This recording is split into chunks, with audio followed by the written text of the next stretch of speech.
I think you can make the game too big. I think if you're not careful, if he's taken players out for that league game, which is 6 days before, it's a long time sort of thinking about this one particularly game. when you've no game in the previous midweek as well. So it's huge for Newcastle. So the last game, a lot of those players will have played in that instance will be sort of getting knocked out the FA Cup. And I think what will help Newcastle is they were in the final a couple of years ago. I know they lost it, they got beat by Man United, but I think having that experience, I think it helped Liverpool obviously in the Champions League.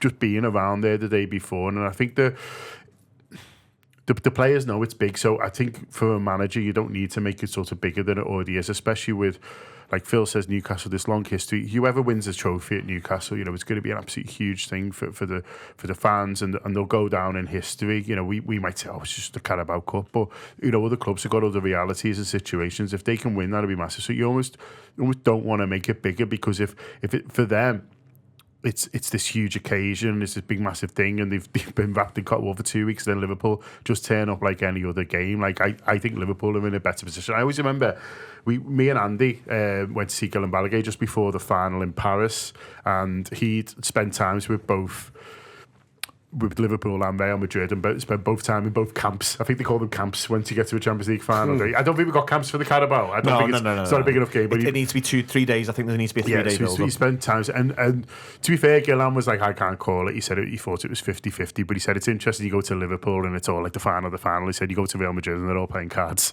Do you know, like all the players are just playing cards with each other. Like, oh yeah, there's a game on tomorrow. Like he said, it's a very, very different. And I think, listen, I'm not saying that affected, the results in the final, because there's Liverpool with a better team. Yeah, Liverpool with a better team, exactly. But I think it can be kind of, you can build something up a little bit too much if you're not careful.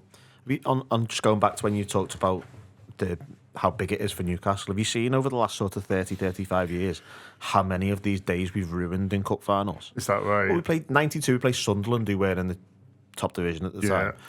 League Cup final 95 was Bolton. 2001 was Birmingham and Alaves. There's West Ham in 2006. There's Cardiff. There's Spurs. Like, that's literally the biggest day for pretty much all of those teams last 30 years, and Liverpool have come along and gone, sorry about that, mate. So we've got 4. We'll have that cup. So this is a tried and tested thing for Liverpool to disrupt. So if you used to win, exactly, as a mentality thing, thing, kind of culture. I'm excited about it. We've also got a night. I mean, we finished with PSG, Phil, on the Tuesday, and as you said, they've got West Ham on the Monday. PSG? That's weird. Sorry, PS. Never mind. It was a joke about PSG playing West Ham, Rob. Oh, I see. Lol. All right, nice try. Getting your back now. Getting your fucking back, aren't I? Tossing them off like.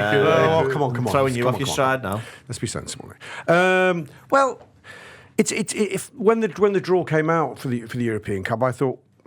I agree, the compression from Wednesday to Tuesday is not ideal in one sense, but it does allow us to take the League Cup final very seriously and not treat it as an intrusion on our season here.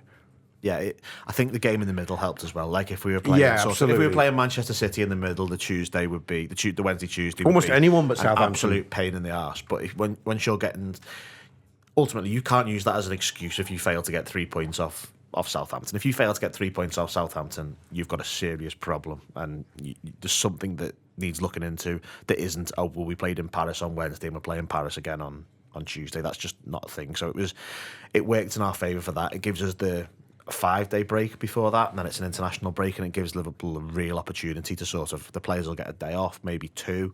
They'll be training Friday, travel Saturday, final Sunday, and they'll be well in the routine. We've been to Wembley 4 times in the last 5 if you include the Charity Shield. Yeah, that'd be right. Although half the lads who played at Wembley last year probably aren't at the club anymore. They're on loan somewhere. That is fair. I think there is something though about, just having been round the block a little bit and just knowing what it takes to get over the line in a final. And Newcastle, they haven't got that lived experience, or lots of them won't have. And I think that puts Liverpool in a really good position. A lot of talk about it'll be Newcastle's first kind of domestic trophy in 70 years and all that. And that might just give them maybe a little bit of an edge in terms of, they're all massively up for it. But this will be Slot's first one. And yes, there might be a league to come. But to get that first one over the line, that'll feel huge for the manager. he won't want to take any backward steps. I think if there's an opportunity to get a trophy in the cabinet, he will want that absolutely. And there's players at Liverpool, we've talked about it on other shows, who probably feel like they're 1 or 2 trophies shy of where they should be. And I know this is not necessarily the biggest one that's going to kind of change lives and stuff, but I think Liverpool will be, eyes on the prize and stuff, and it'll be a huge deal for them to get that first one for the manager. So yeah, I think Newcastle undoubtedly will be massively up for this, but so will Liverpool as well. I think it was noticeable last season. We played Chelsea. Similar vibes in a sense, in that we weren't running away with the league, but the league title was very much our priority.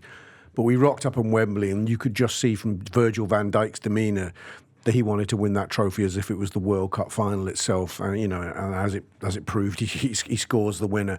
There was a sense with Virgil that I'm a man who wants to lift trophies, and that I'm a serial winner, as I think we've been saying, and I think he's not alone in that team. The likes of Mo Salah will want to come off the Wembley turf. We missed it last year as well. We missed it last year, and Trent Alexander-Arnold, and so on and so on. Final hoodoo as well, Salah, hasn't he? Because I don't think he scored in a final. Has he not? With the penalty in Madrid Sorry, against... open play goal. I mean, so then it was something that was brought up quite a lot, sort of 2 years ago, and then he obviously doesn't play in the final last year, but it was something that was brought up. You don't score, and that is interesting. Didn't score in Paris. Obviously, doesn't score in the 2 games against Chelsea, and it's something that, knowing how he is mentally, it's something that he will want to go. Hang on, well, I'll sort this one.